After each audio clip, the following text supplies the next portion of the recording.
Thanks to American independent journalist Michael Richardson's hard work, on June 21st, 2022, the UK's Information Review Tribunal made an important decision regarding the publication of Tsai Ing-wen's examiners' identities. Perhaps this decision has our viewers confused. Why is it that investigators lose one moment and then win the next? How many tribunal cases is Michael Richardson tied up in? Let us straighten things out for everyone.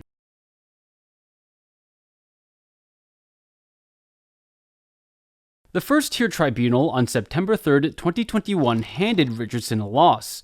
That particular case was in regards to a ruling the ICO made on June 11, 2020. This ruling was filled with contradictions. In it, the ICO agreed with the University of London that the school did not need to publish Tsai's viva date or examiners' names, so Richardson took the ICO to tribunal over that ruling. Ultimately, the tribunal ruled in the ICO's favor, citing closed documents that were said to contain Tsai's viva date and examiners' names. That particular case is awaiting an appeal hearing in the UK's High Court.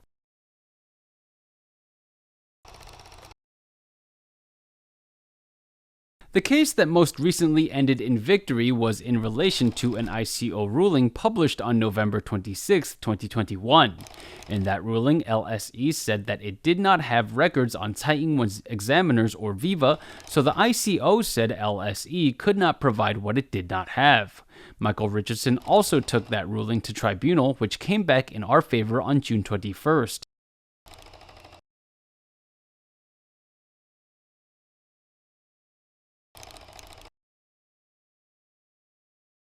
One case is in relation to an ICO ruling made on June 11, 2020. The other is in response to a ruling made on November 26, 2021. The text of the pivotal tribunal ruling says, the tribunal finds that decision notice IC 109451-SIM2 dated 26 November 2021 was erroneous and that materials within the scope of the information request is held by LSE. Another point in the ruling stipulates, LSE must within 28 days issue a fresh response to the appellant's original information request, which confirms that information within the scope of his request is held, and either disclose it or claim any exemptions to disclosure on which it relies. This ruling could have far-reaching implications. In fact, it could be the very thing to bring this academic dishonesty to justice. The court's ruling has overturned much of what the University of London and LSE has claimed over the years. By doing so, the courts have pretty much proven that all of the school's shenanigans that we have covered are true. From using archived records as false evidence in court to getting an unworthy thesis placed in libraries, all of it was just a ruse to rewrite history. This false information was, furthermore, used to dissuade truth seekers in Taiwan.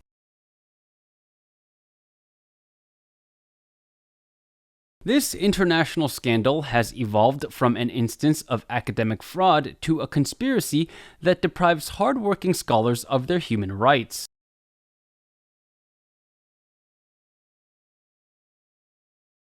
The devils are in the details. Today, we will dedicate this episode to deciphering the tribunal ruling and the truth behind it.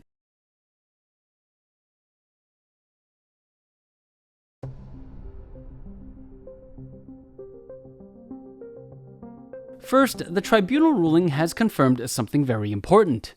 That is, where Tsai Ing-wen's viva records are being kept. They're being kept at LSE. That's the only possibility here.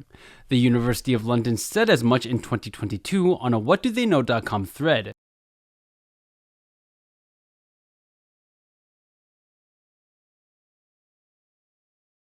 But the ICO said that LSE denied holding Tsai Ing-wen's viva records in its November 26, 2021 ruling.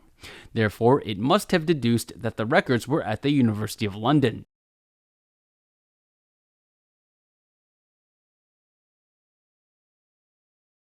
Michael Richardson then pointed out that LSE legal team head Kevin Haynes had provided Taiwan's courts with evidence attesting to the identities of Tsai's examiners. That simple act alone rendered LSE's testimony in the ICO ruling false. It's clear that the tribunal took issue with LSE's contradictory behavior.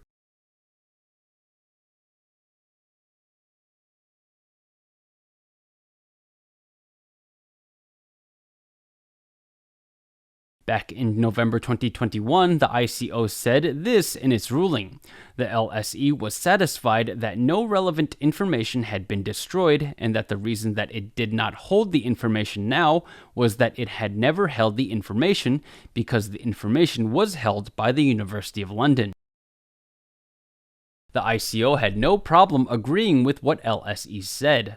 The ruling declared it is logical to consider that it would be the university that has the records pertaining to President Tsai's examination, and the commissioner has already established that these records are, as a matter of fact, held by the University of London. However, when the ICO established that the records were held by the University of London, they came to that conclusion after referring to the June 11, 2020 ICO ruling. That ruling is the same one that Tsai's lawyer used as evidence in Taiwan. In the ruling, University of London Information Compliance and Records Manager Kit Good gave false testimony to the ICO, saying that the University of London had records of Tsai's viva and files about her thesis's publication.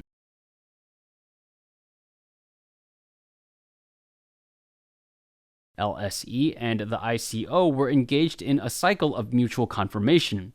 Each endorsed the other to escape scrutiny.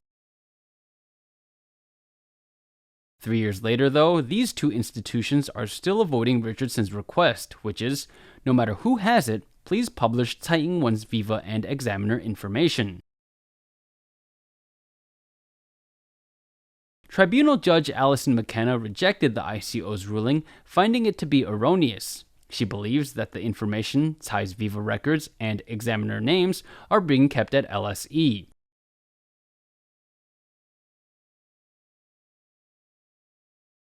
This one ruling has unraveled the ICO's lies. In 28 days, LSE must hand over records indicating who Tsai's examiners were and when her viva was. In 28 days, Tsai's academic dishonesty will have to see the light of day. As we all know, LSE never had Tsai's viva records because Tsai never had a viva.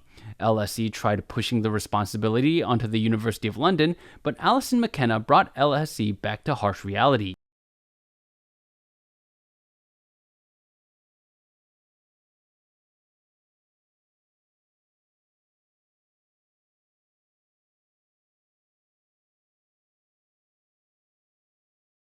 Just so we're clear, if the records exist, they would have been published by now.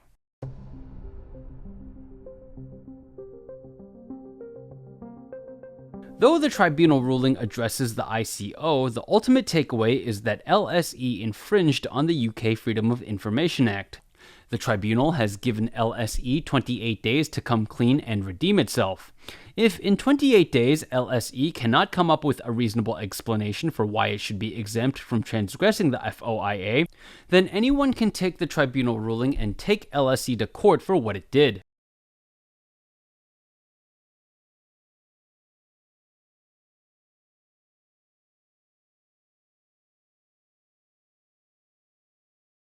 Let's talk about LSE exempting itself.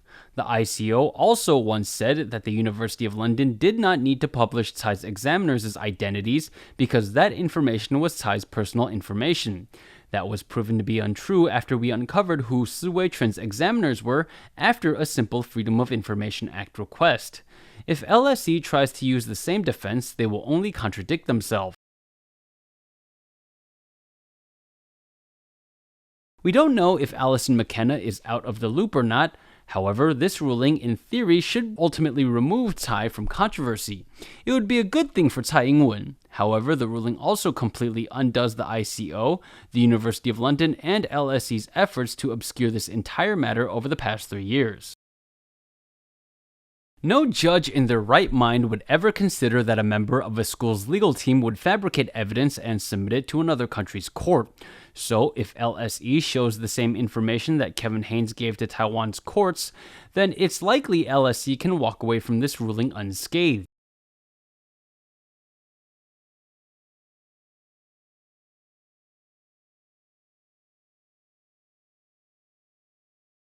No judge in their right mind would believe that the ICO would orchestrate a cover-up for another country's head of state, going so far as to falsify records and fool the tribunal. But this has all happened for Tsai Ing-wen.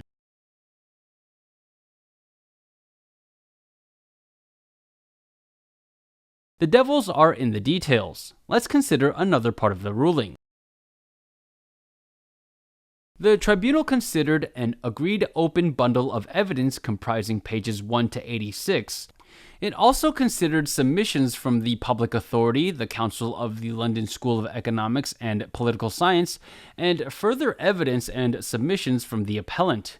Remember the tribunal decision that handed Michael Richardson a loss on September 3rd, 2021?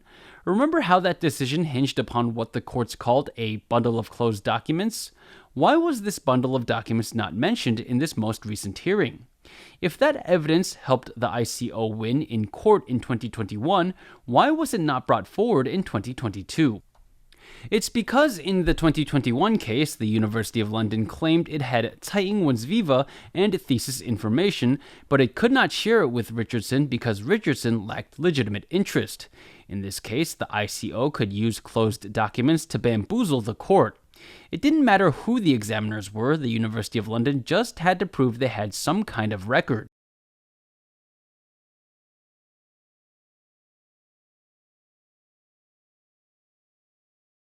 However, the case at hand now addresses LSE's claims that it does not have Tsai's PhD records. LSE needs to prove that it denied holding the requested information. It cannot indicate any inkling that it had any information at all. The two cases are inherently different in nature. Therefore, the evidence they need is different as well.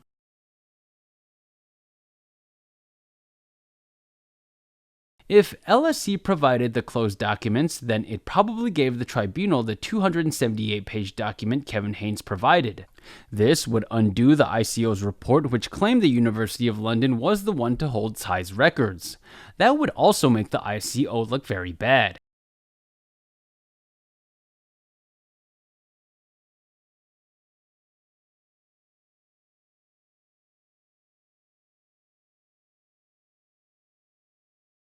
It's clear the ICO holds all the pieces in its hand. It has a very clear idea of who has what. However, it refuses to provide this complete picture to the court. Instead, it distorts the truth to fool the UK courts. This is how we know that the ICO is an accomplice to the scandal. It is not a victim. Richardson also gave the tribunal a copy of the evidence Kevin Haynes provided to Taiwan's courts, given to Richardson by Dr. Dennis Pang. That was to give the judge a more comprehensive idea of what was going on, so that she could come to the pivotal ruling that she ultimately issued. Alison McKenna said that LSE is the one that holds Tsai's information. She also said that the information must be made public within 28 days. She has backed the wrongdoers into a corner.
The 5th to 8th point of the ruling is the background to appeal section. The following points are: 5.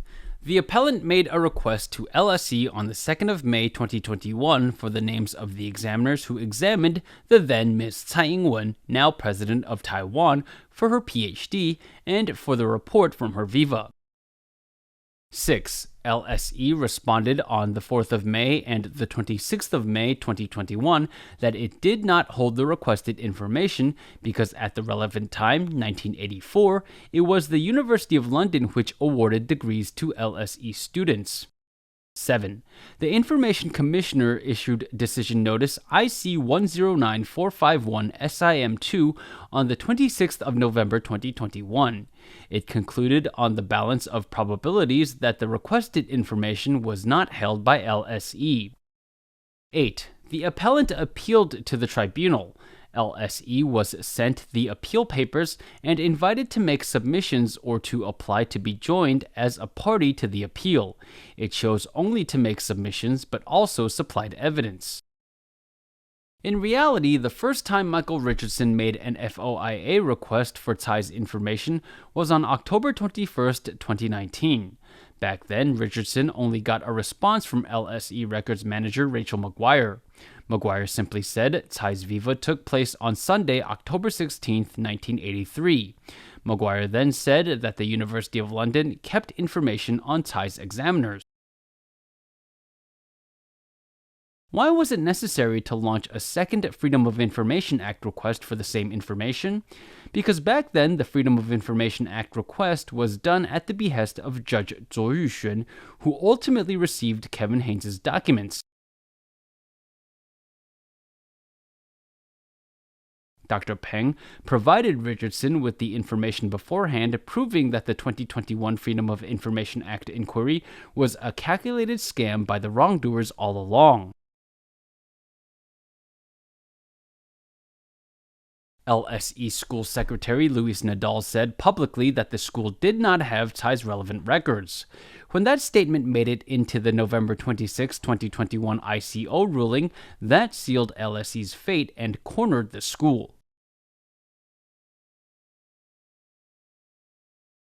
From all this, we can see that there are two internal factions at LSE. One faction is willing to work with Taiwanese authorities to cover up academic fraud.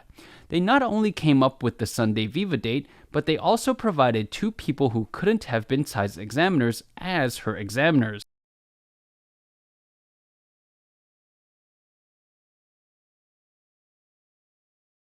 The other faction seems to want to at least partially adhere to the truth.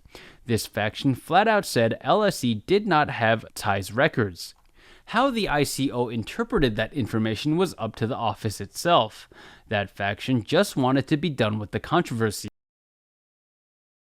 When LSE was invited to be part of the case, it declined. Instead, LSE confessed in the ruling, the information we hold on file is only there accidentally. We cannot be certain that this information is accurate. This was bad for the ICO. Where did the ICO get its trash information from?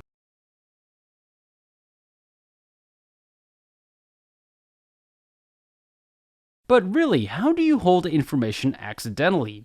If LSE did practice proper record keeping, why would anything be there by accident? This admission implies that the records in question are not school-sanctioned and instead provided by a third party. That's why they can't attest to the information's accuracy.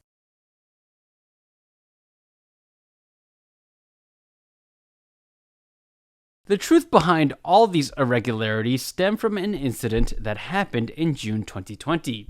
At the time, the Justice Ministry dispatched Investigation Bureau agents to LSE to insert fabricated records into the school's archives. Since the beginning, all of this has been orchestrated by Taiwan's government.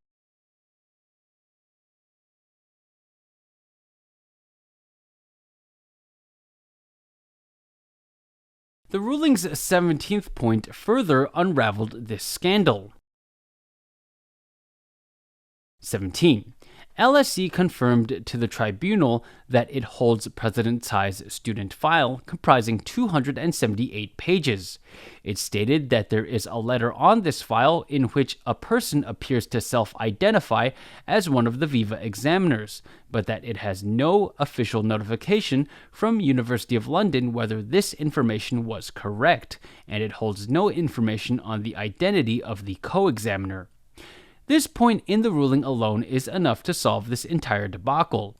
A prior University of London file dump shows that in 2015, the school did not have anything that could verify Tsai's degree status. If LSE should have Tsai's records but don't have them, and if at the same time the University of London doesn't have any records, then where can we find Tsai's PhD files? The reasonable deduction here is that all of the prior information the schools provided came from Tsai herself. The 17th point in the ruling mentions an email. The email is a correspondence between Kevin Haynes and Kristen Chen of Taiwan's Justice Ministry. In it, Haynes identified Tsai's examiners as the two people that couldn't possibly have presided over her viva. The ruling stated, commenting on the email of December 16, 2020, LSE states that its review found that the information provided by LSE in that email was likely inaccurate. This was based on a hurried view of a scanned file that cannot be keyword searched. The email chain is attached. LSE was completely backed into a corner, and to prevent further damage, it had to go in with a disclaimer that information it gave was likely inaccurate. This was based on a hurried view of a scanned file that cannot be keyword searched. The email chain is attached. But Kevin Haynes was not so discerning when he handed over that information to Taiwan's authorities for use in cases over there.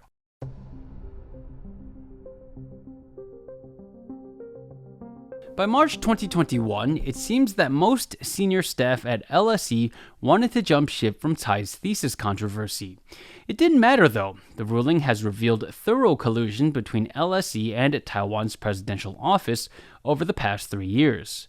Point 19 of the ruling says, the appellant produced an email dated 14th of June 2019 from a member of staff at LSE to President Tsai's office in which there is a reference to fending off inquiries about President Tsai's PhD. The appellant relies on this as evidence that LSE is reluctant to comply with its duties under the Freedom of Information Act.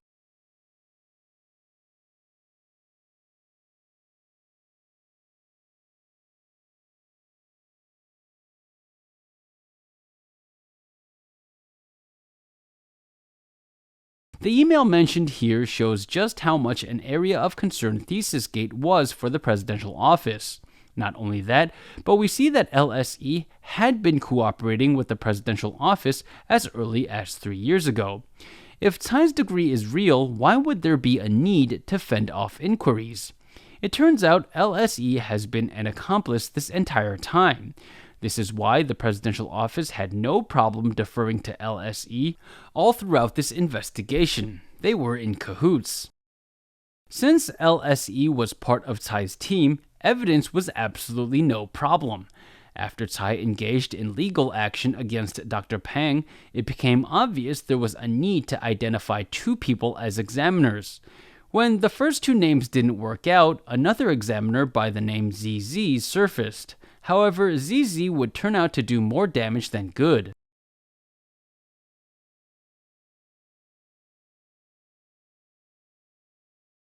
Point 20 of the ruling says, the considered following evidence provided by LSE with its submissions of 14th of March 2022. An internal email dated 31st of March 2021 addressed to the member of staff who sent the 16th December 2020 email as follows.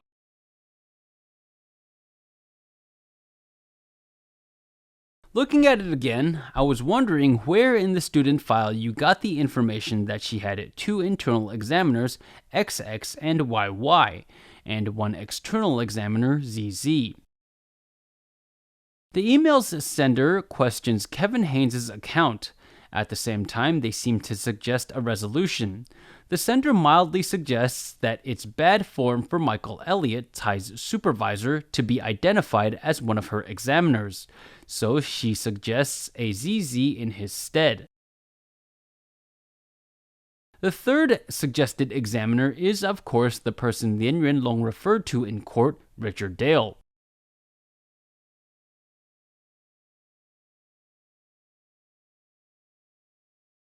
But since the presented information is, by LSE's own admission, likely inaccurate, how can this suggested third person be anything close to accurate? This email, if anything, exposes the methods by which the wrongdoers conjure false information. They use emails containing uncertain terms to fool the courts.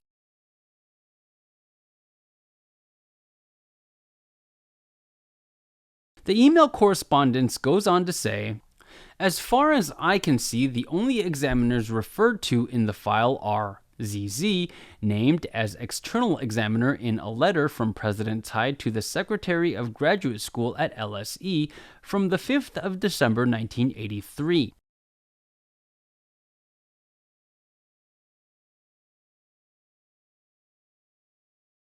The wrongdoers, as we've correctly judged, started changing the story. They first falsely identified Richard Dale as a third examiner, then they began the process of removing Michael Elliott as an examiner entirely. All of this information came implicitly from Tsai Ing-wen. XX, who refers to my co-examiner and myself in a memo dated January 16, 1983.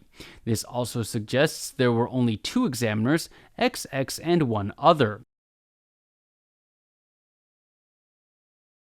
ICYY is mentioned in the file, but couldn't find him specifically named as an examiner. Do you see what they did there? They removed YY as a potential examiner. It would be safe to wager that YY is Michael Elliott and XX is most likely Leonard Lee. No one replied to that last email. How could they, given the outrageous chain of events they described and implied? If we look closely at his replies to the December 16, 2020 email, Kevin Haynes only CC'd Taiwanese officials. So how would other LSE staff know about this email? LSE staff cited this email on March 31, 2021.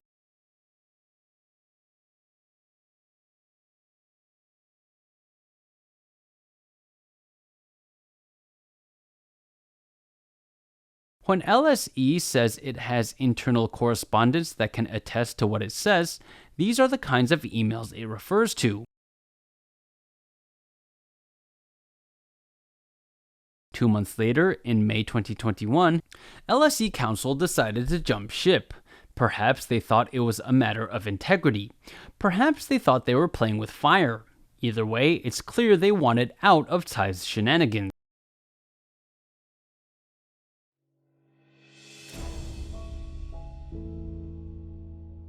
As we mentioned earlier, this ruling has far-reaching implications. It's a very good indicator of what's to come for ThesisGate. First, the ruling invalidated any and all evidence that the schools have provided up to this point. It also showed that most evidence the schools had came from Tsai Ing-wen anyway. Second, the ruling also proves that the ICO went against the Freedom of Information Act to protect Tsai Ing-wen. Its prior rulings could all come under further scrutiny. Third, as we approach the High Court hearing date, LSE's plea may become the final straw that brings the University of London to its knees. After 3 years of hard work, we finally see our first major victory. This is when ThesisGate takes the offensive. This is where we mark the beginning of the end.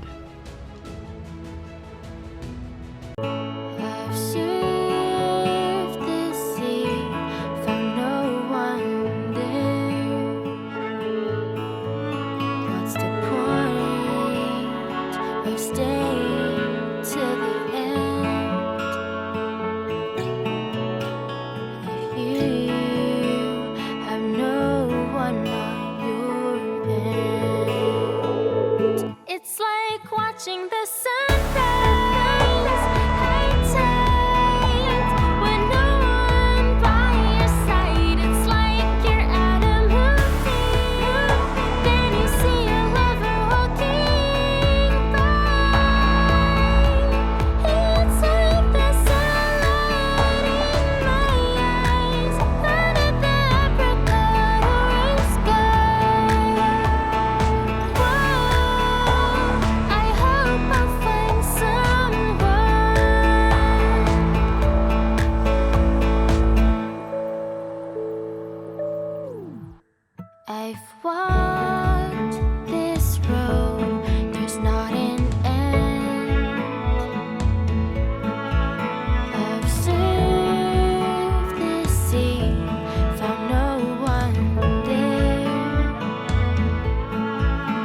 What's the point of staying till the end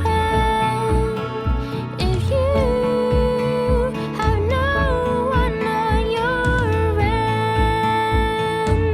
It's like you're in a paradise, you're dancing, but everyone is blind. It's like you're at a party, laughing but you don't feel alive. Can't feel the sunlight in my eyes, under the apricot orange sky. I hope I find someone.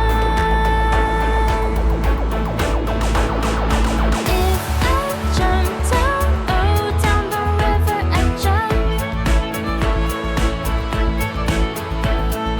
would you leave me there? Would you come down too? Would you say the things that you want me to say, like I always do? If you don't, okay, it's nothing new. It's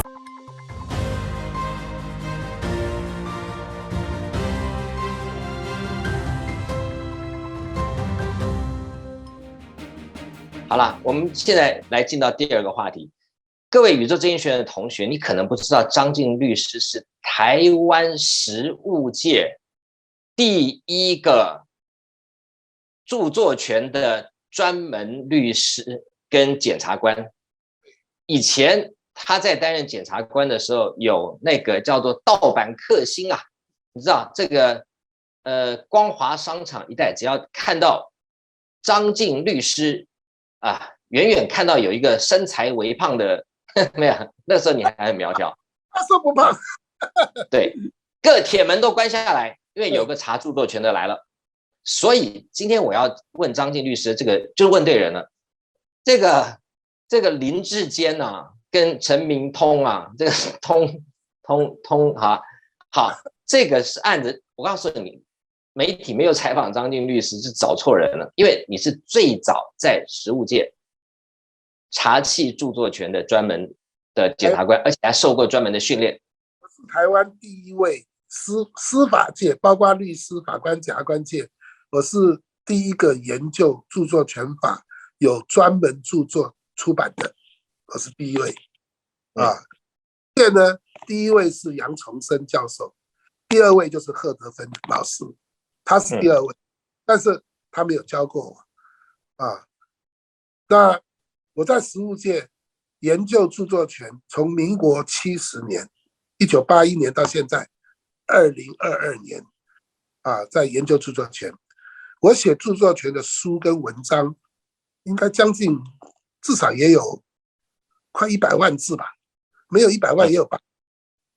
啊，这个案子来看，因为林智坚所涉及的这个案子侵害著作权，它是属于告诉乃论的罪，所以我刚杂志上、报章上说有4个县市议员的候选人，今年要选2022年的县市议员有4个，就对这个林智坚提出违反著作权法的罪的这个提告，但是因为这4个人本身不是被害人，所以做告发不能做告诉。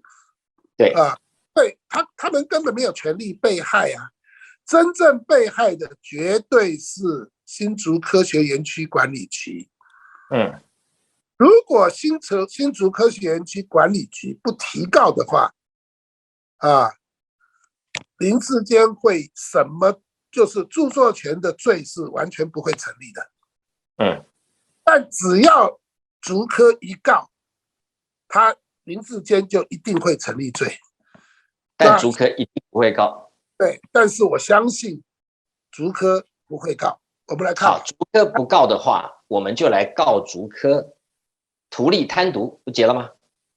照理说这个案子贪渎在是因为他们受竹科的委托，他们是在从事公权力，对他们是在从事公权力，他们是一个公家机关的受托人，在履行公务，要提出一篇著作权归新竹园区管理局的这么一个受托案。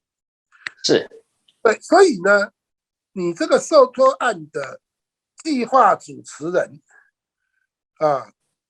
如果把这个现在已经是可以讲基本上是证实，他们把研究的计划的成果，大家我看了竹科表示一个意见说，林智坚在用这篇文作为他硕士论文的时候科学园区还没有经过验收，所以他说竹科的发表声明说，所以到底有没有抄袭不知道，范围多少不晓得。那更严重，但是那更严重了。这个是竹科的说法。从法律的观点我举个例子，当我们要写一本书，可能有20万字，有10个章节。那我现在已经完成了前面5个章节，还有5个章节还没有开始。请问前面5个章节算不算著作已经完成？算啊。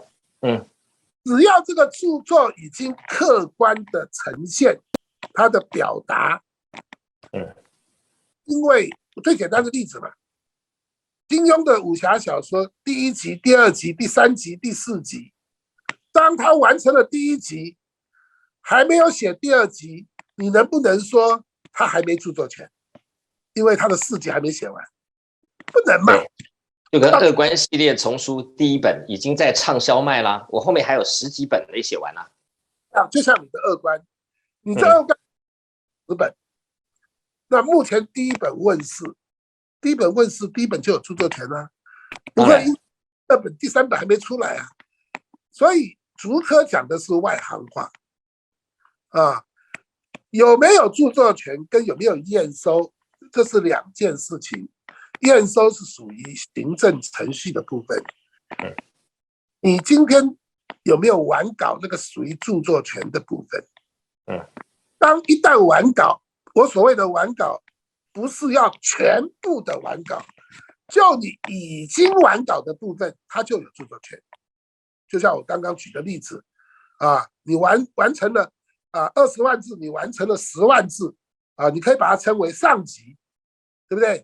那上集就有著作权了，不一定要完成下集对不对所以我是觉得国民党的这一些去揭发林智坚是属于这个著作权侵权这个事情本身毫无疑问我也看了就是竹科跟中华大学的这个最后的成果报告绝大部分是相同。如果还加上有一本叫什么月刊，品质还是月刊大家的统计数字说94.1到94.2是完全一样的。这种而很多的错字也完全一样，这很明显的就是抄袭嘛，还有什么好讲的呢？我真的不知道这些政客们可以恬不知耻到这种地步，我只能这样讲，对不对？有这么多的错字，有这么多抄袭的这个比例著作权侵害的认定一个叫做接触 access， 一个叫做实质相似叫做 similarity 叫做相似substantial similarity 实质相似。因为著作的保护，它是保护的表达方式，而不是保护那个 idea。所以你按照那个 idea 写一本书，跟我这个 idea 写一本书，我们的表达方式理论上是不会太相同的，因为每个人词用字是不一样的，对不对？如果遣词用字都一样，标点符号也一样，错别字也一样，那摆明了就是抄袭嘛，它绝对有 access， 就是有接触嘛，而且实质相似的结果。如果没有接触，但是却相似，那这是属于纯粹的巧合，纯粹这种是来自于人类的人同此心，心同此理。有时候而且越是属于报道性的实务性的这种表达方式，大家会差不了太多。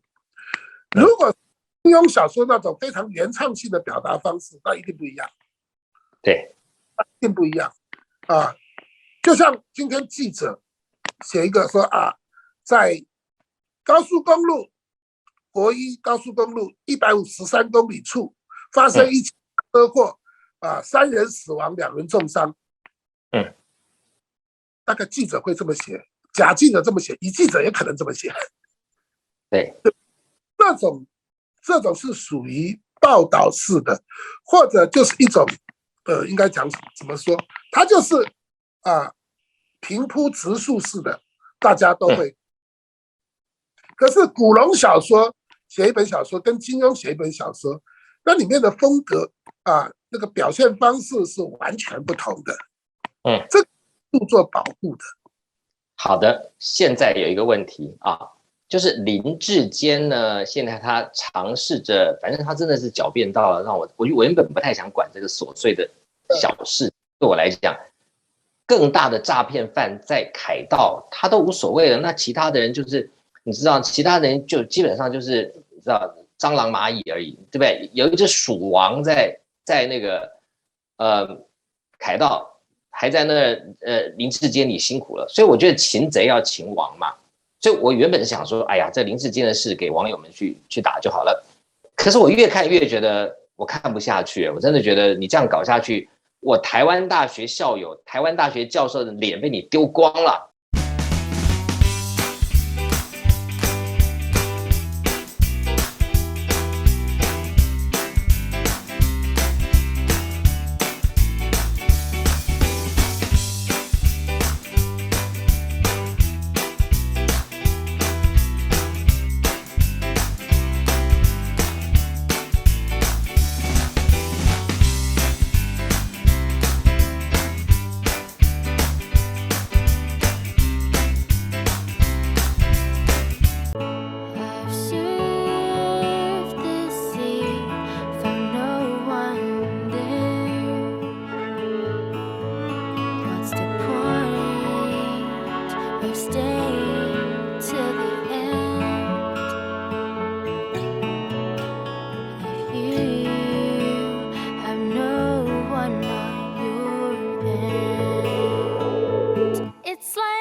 且我们跟那个国发所都是社科院，我们跟他们还很接近，大概100公尺。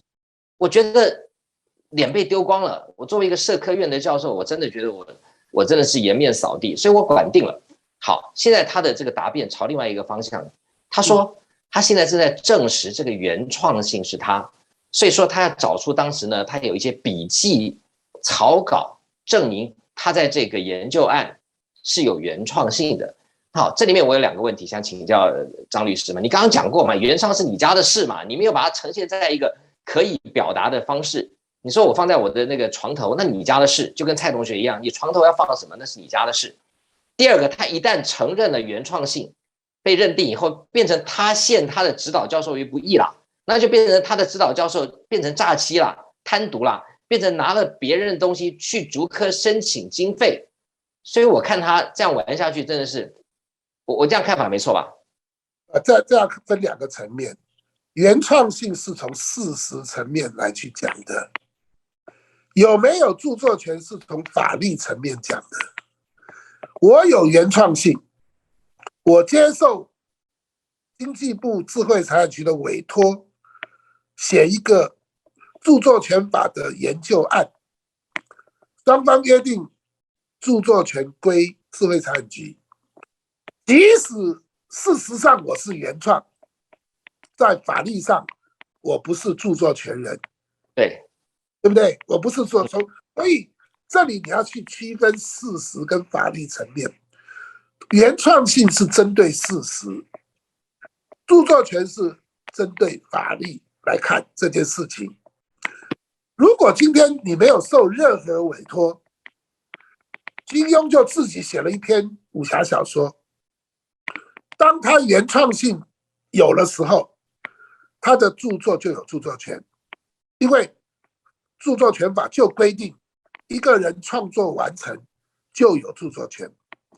可是著作权法还有很多的规定是，即使你有原创性，可是如果你已经约定著作权归别人，那你还是没有著作权，即使原创性是你的。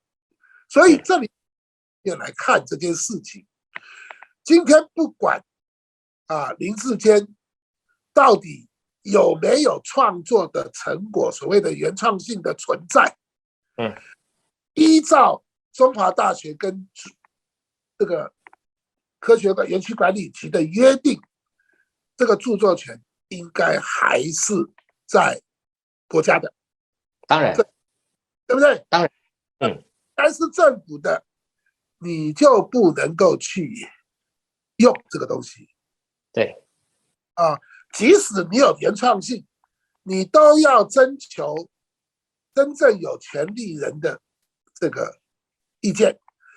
我想在我们学术实务界的做法是这样的，就是说我们不会真正行文去科技部说我在科技部的那个案子我可不可以拿来登期刊，我们不会这么做因为大家都便宜行事，因为科技部鼓励大家发表，但是我们发表的不管你是什么，一定要写本计划是科技部巴拉巴拉巴拉字号多少多少多少委托研究案，从民国几年几月到民国几年几月，案号是什么什么什么什么，一定要写这个，100%要写，你不写你就完蛋。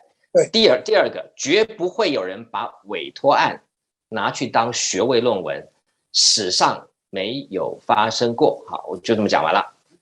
委托案都是多数人的集合成果，也不一定，也可能是一个人但是绝不能当学位论文。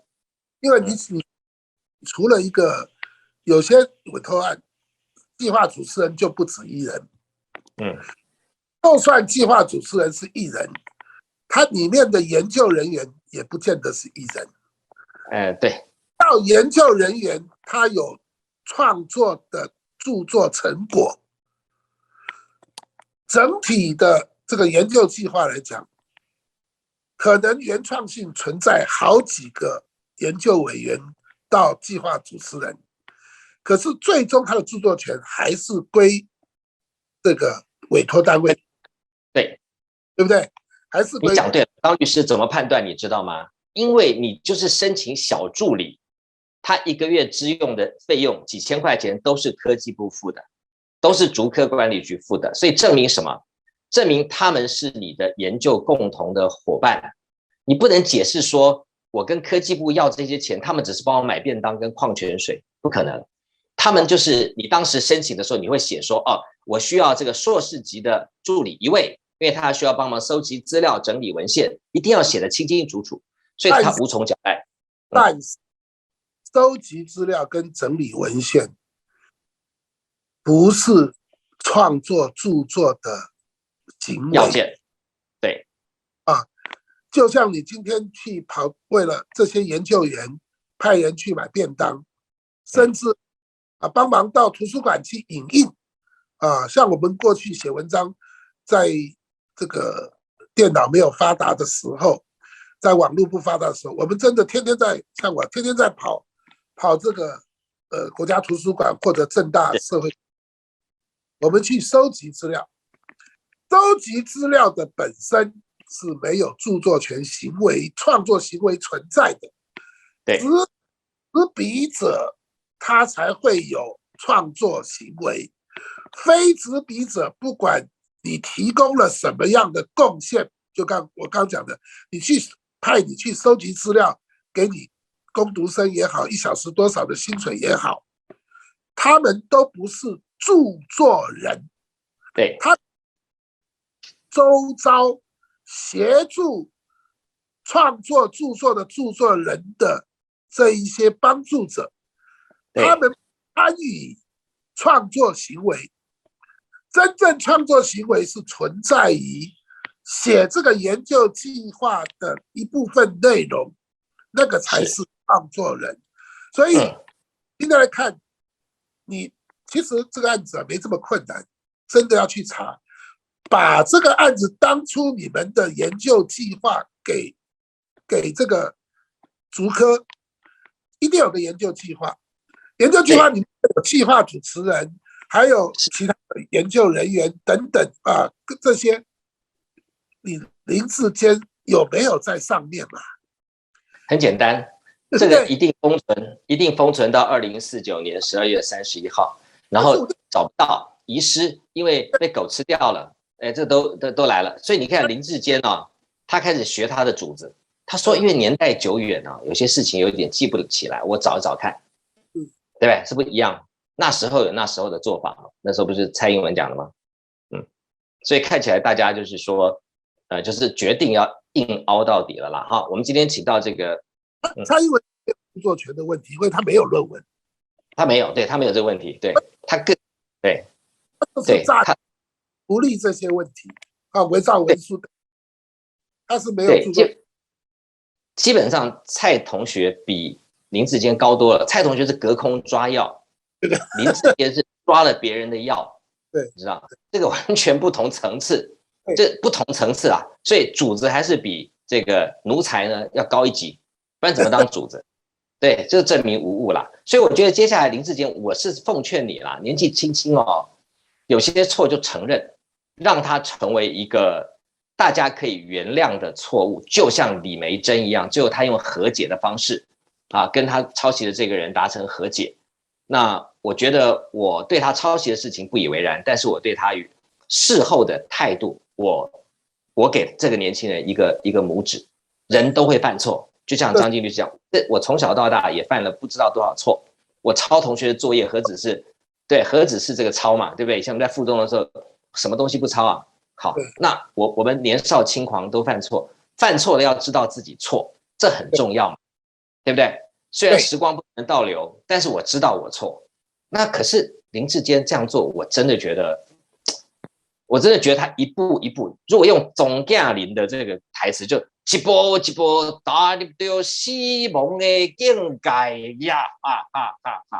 我跟你讲，他完蛋了，真的。他如果不及时悔悟，我们在海外宇宙精英学院的这个海外董事们，现在正在组一个小组，叫做不是通奸小组，是这个论文小组，要好好的伺候一下这2位师徒，因为我们实在有好多台大毕业的校友，我们实在看不下去了，真的，我们真的看不下去了，觉得这个世界不会硬凹到是非不分呐、好，所以我们拭目以待这个案子会怎么发展下去。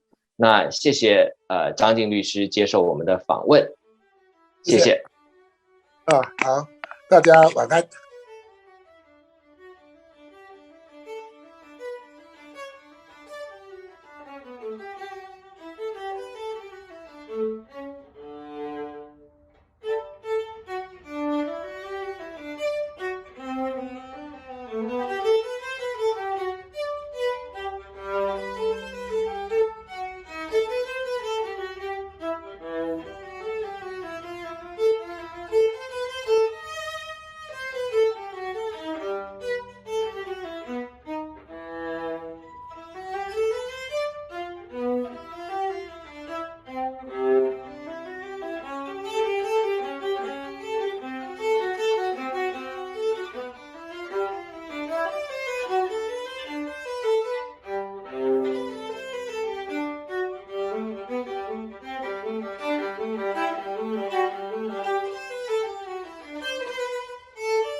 喜欢我们的影片，请在下方点下订阅按钮，也别忘了开启旁边的小铃铛。谢谢大家。